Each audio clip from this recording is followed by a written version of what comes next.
Bonjour, eh bien je m'appelle Evelyne Christ d'Assas.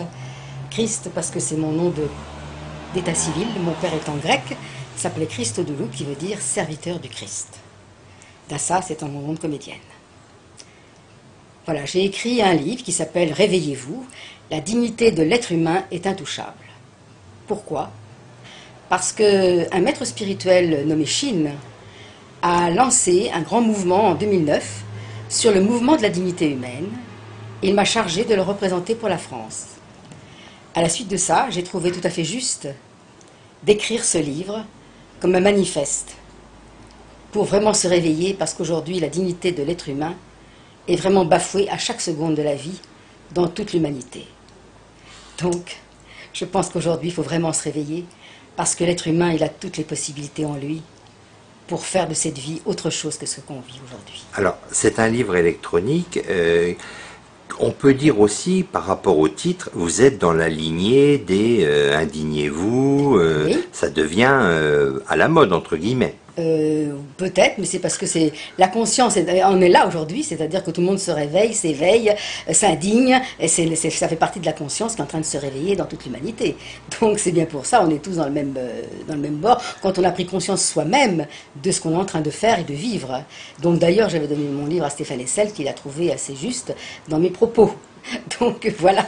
Alors concrètement, quel est le prolongement de votre livre après la lecture? Comment le lecteur, s'il se réveille, peut agir et quelle est sa place dans la société et le changement par rapport à sa vie personnelle? Voilà.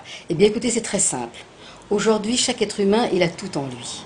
Donc c'est pour lui donner des clés d'aujourd'hui que nous devons nous-mêmes changer à l'intérieur de nous-mêmes si on veut que le monde change. Le monde ne peut changer que si nous-mêmes nous changeons. Et en changeant nous-mêmes, on change le monde. Et changer, ça veut dire être attentive. Attentive à ce qu'on dit, attentive à ce qu'on fait, attentive à ce qu'on pense. Car tout est une énergie. Et donc c'est de prendre conscience de cette énergie qui est en nous, qui est une énergie absolument, je dirais, divine, et qu'on doit aujourd'hui mettre à la première place. Si on veut qu'aujourd'hui, eh bien justement, l'être humain, il peut le faire. Et il va le faire, parce que c'est parti et que ça va arriver, et très vite.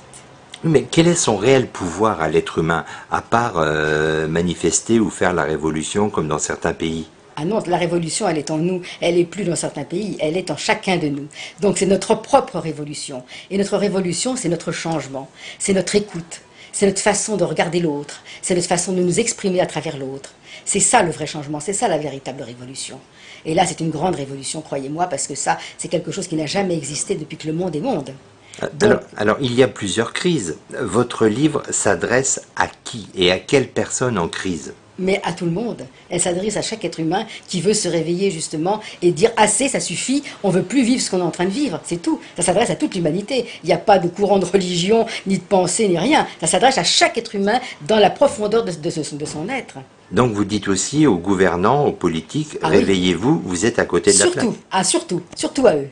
Oui, ça vraiment, je m'inscris même en premier, parce que dans mon livre, il y a une manifeste qui prend d'ailleurs acte de tous les dysfonctionnements de notre société. Donc j'ai fait un petit récapitulatif, disons, de l'état des lieux, de ce que nous sommes en train de vivre dans tous les domaines, que ce soit dans le domaine de la santé, de l'éducation, de la justice. Donc il y a un état des lieux avant de donner les véritables clés, parce qu'il faut vraiment faire l'état des lieux avant de devoir proposer d'autres solutions. Quel regard portez-vous sur la crise grecque et sur la crise européenne? Oh, ça c'est très compliqué parce que c'est un regard, à mon avis, manipulateur. On a été manipulé depuis très longtemps, donc c'est uniquement une manipulation financière. Donc c'est le seul regard que je peux donner. C'est une manipulation. On est manipulé, toute l'humanité est manipulée par des groupes financiers. Point barre. Donc votre livre est publié aux éditions numériques La Bourdonnais. Oui. Evelyne Christ d'Assas, je vous remercie.